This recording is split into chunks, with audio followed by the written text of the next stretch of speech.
โอเคมื่อนี้พวกเขามีโอกาสดีนะจะมาแบ่งปัน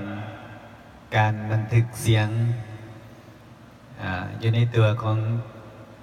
คีย์บอร์ด PSR S 970เนาะมีบรรดาพี่น้องเขาคนหนึ่งได้อยากเรียนหูนำเนาะเขียนมาถามว่าอาจารย์สอนการบันทึกเสียงแดวขอบใจเนาะเอากะบุคคลเป็นอาจารย์เนาะแต่ว่าเอาโหน้อยหนึ่งจะแบ่งปันให้เนาะโอเคถ้ามิดนี่หน้าตามันเขาเปิดมันเป็นหน้าตาแบบนี้เนาะหน้าตาแบบนี้ของคีย์บอร์ดนี่อะไรนี้เนาะหน้าตาเป็นอันนี้นี่เขาจึงกล่องใส่ตัวนี้เนาะนี่เลยมันเขียนใส่ว่า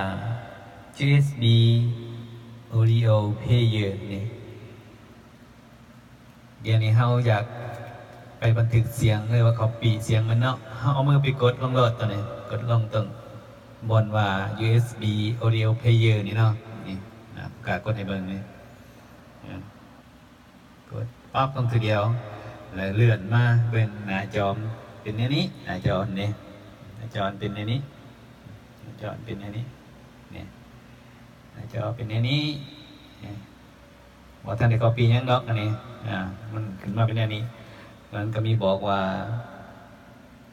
มีปุ่มสีแดงบน record หรือว่า copy หรือว่า add เนาะแล้วก็ต่อมาเป็น stop มี play มี review กำหน้ากำหลังเนาะ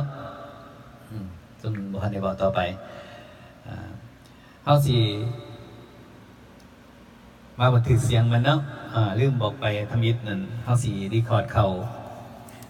USB เนาะซุปเขาอยู่ทางหลังนี้ซุปเขาทางหลังนี้ USB ทางหลังซุปเขาเลิศซื้อไม่ซุปเขาเลิศแต่ว่าของ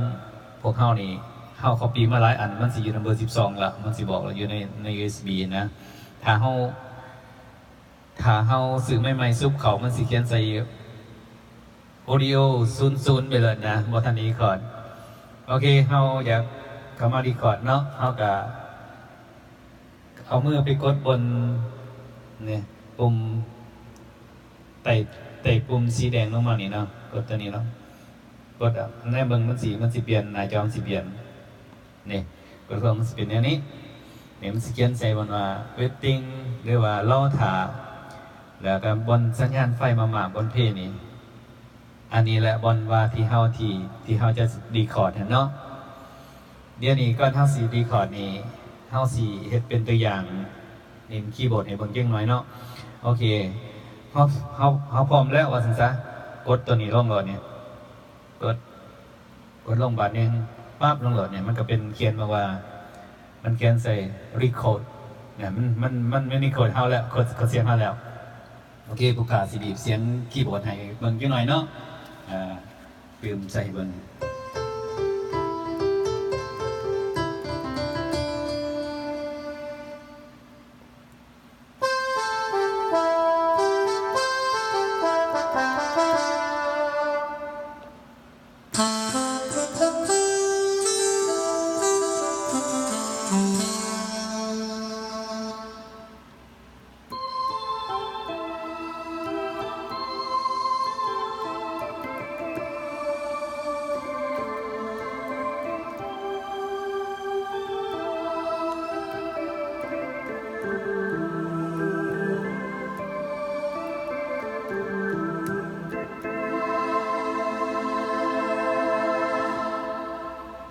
โอเคพอเป็นตัวอย่างเนาะคิดว่าจะช่วยให้บรรดามือคีย์บอร์ดกำลังเฮียนหูใหม่เนาะมีหยังกะเขียนมาทำกันเนาะผู้ขากะพวกเขากะมีเล็กน้อยแบ่งปันให้กันเนาะหลังจากนั้นแล้วเขากะมาสต็อปมันแล้วนี่มันเขียนสต็อปก็สต็อปอันนั้นนี่สต็อปนี่สต็อปมันก็เรียบร้อยแล้วมันก็ขึ้นมาหน้าตามันสิเป็นอยู่มันสิเขียนบอกว่า Audio